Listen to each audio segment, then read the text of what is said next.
Bonjour, je suis très contente de pouvoir démarrer cette journée avec vous et sans plus tarder, je vous propose de partager quelques versets qui se trouvent dans Jean 14 au chapitre 12. C'est Jésus qui parle et qui dit « Vraiment, je vous l'assure, celui qui croit en moi accomplira les œuvres que je fais. Il en fera même de plus grandes parce que je vais auprès du Père.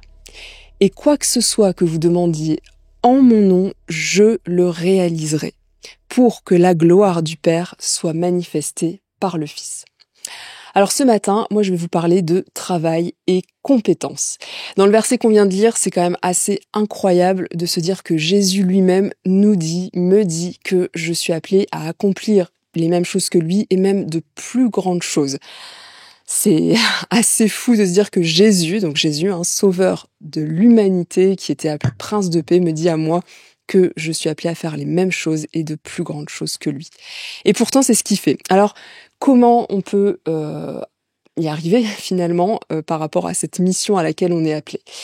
Eh bien, la première partie de réponse, c'est pas la seule, mais Jésus a permis que l'Église soit créée, il a voulu l'Église pour qu'on puisse accomplir ces choses-là.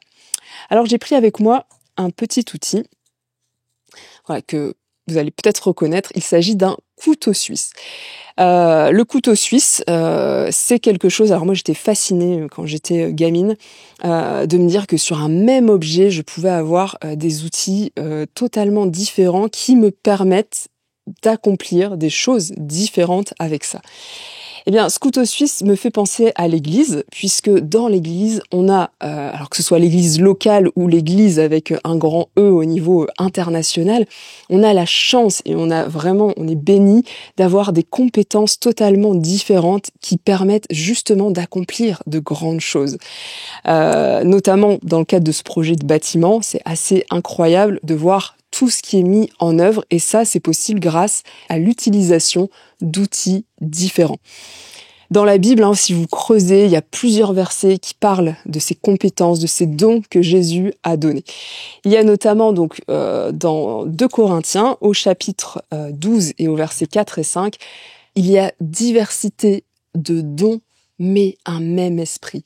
Diversité de services, mais le même Seigneur. Diversité d'actes, mais le même Dieu qui accomplit tout en tous. Dieu me permet effectivement d'avoir des compétences que je peux mobiliser avec les autres pour que ce soit une combinaison de compétences qui permettent de réaliser de grandes choses. La deuxième partie de réponse, donc comment accomplir aussi des choses plus grandes pour Dieu, une réponse qui se trouve aussi dans le verset, c'est apprendre à dépendre de Dieu. Le verset nous dit « Et quoi que ce soit que vous demandiez en mon nom, je le réaliserai ». Jésus a envie de nous dire « Vous pouvez compter sur moi ». Et quelle grâce, c'est juste énormissime de se dire « Mais en fait, je peux compter sur Jésus ». Il y a un verset qui m'a particulièrement encouragée cet été, qui se trouve dans Éphésiens 6 au verset 10. « Puisez votre force dans le Seigneur et dans sa grande puissance ». On a un Dieu puissant et souvent on regarde à nos incapacités plutôt que de regarder aux capacités infinies de Dieu. Et je suis vraiment la première à faire ça. Mais quand j'ai ce type de verset qui vient me dire, mais en fait, relâche la pression, c'est Dieu qui gère. C'est Corrie ten Boom qui disait, il n'y a pas de panique au ciel. Il n'y a pas de panique au ciel. Dieu sait ce qui est en train de se mettre en place. Et vraiment, on le voit aussi par ce bâtiment, ce qui permet que ce projet se réalise, il y a 2 choses. La première, c'est parce qu'il y a des hommes et des femmes qui, à un moment donné, ont prié pour ça. Et la prière a permis de se dire, un tel projet de venir et de se réaliser. Donc oui, il y a la providence divine, Dieu pourvoit, Dieu fait grâce, mais il y a aussi le fait qu'il y a eu une mise en action. Des hommes et des femmes se sont mis en action pour se dire « Ok, on va construire ce projet » et grâce à la compétence et aux compétences de chacun, on a réussi à pouvoir faire sortir quelque chose qui est extraordinaire. Pourquoi ? Eh bien, c'est la fin du verset. Tout simplement pour que la gloire du Père soit manifestée par le Fils. Ce projet, s'il voit le jour, s'il voit la vie, c'est dans un objectif, c'est de se dire, voilà, on veut voir l'Église grandir, on veut voir un lieu qui va aussi attirer, qui va donner envie. Il faut pas avoir peur de ça. Bien sûr qu'on veut que la société dans laquelle on vit, elle se dise, waouh, il y a quelque chose de particulier qui se passe, et c'est vraiment ce qu'on souhaite. Alors oui, tout ce qui est fait a vraiment cette vocation à donner gloire au Père. Et c'est vraiment là-dessus, je pense qu'on peut déjà prier en se disant que ce projet continue à être entre tes mains, qu'on puisse vraiment mobiliser nos compétences.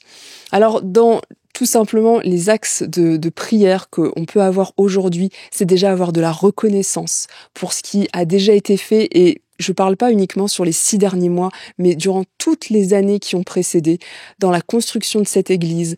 Quand je dis construction, c'est même du temps de Solferino et même encore avant, parce qu'il y a eu des hommes et des femmes qui se sont mobilisés pour que la gloire de Dieu puisse être manifestée. Le deuxième axe, c'est aussi de se dire que on peut prier pour ce chantier, pour la sécurité de ce chantier. Il y a des ouvriers qui viennent chaque semaine et qui permettent, nous on voit effectivement de dimanche en dimanche ce qui se passe, mais la semaine aussi, il y a tout ça qui se met en œuvre. Donc prions pour eux, prions aussi pour que ils puissent être au bénéfice de des contacts qu'on peut avoir avec eux la semaine, et vraiment prions pour eux et pour leur famille également. Et enfin, prions pour nos compétences, qu'on puisse vraiment les reconnaître, savoir les mobiliser. Parce que si je reprends mon petit couteau suisse, si je le ferme, même si les compétences peuvent être là, si je les utilise pas, elles vont pas servir à grand chose. Alors prions pour que on puisse avoir vraiment du discernement sur ce que Dieu a placé dans nos vies. Et c'est multiple, c'est pas que réservé à une élite ou quoi que ce soit. Non, on a tous des compétences et sachons les mobiliser. Parce que se mettre en action, c'est permettre à Dieu d'agir. Je nous souhaite donc de pouvoir mobiliser nos compétences pour notre Église, pour les personnes qui nous entourent, dès aujourd'hui et dans les besoins futurs qui se présenteront.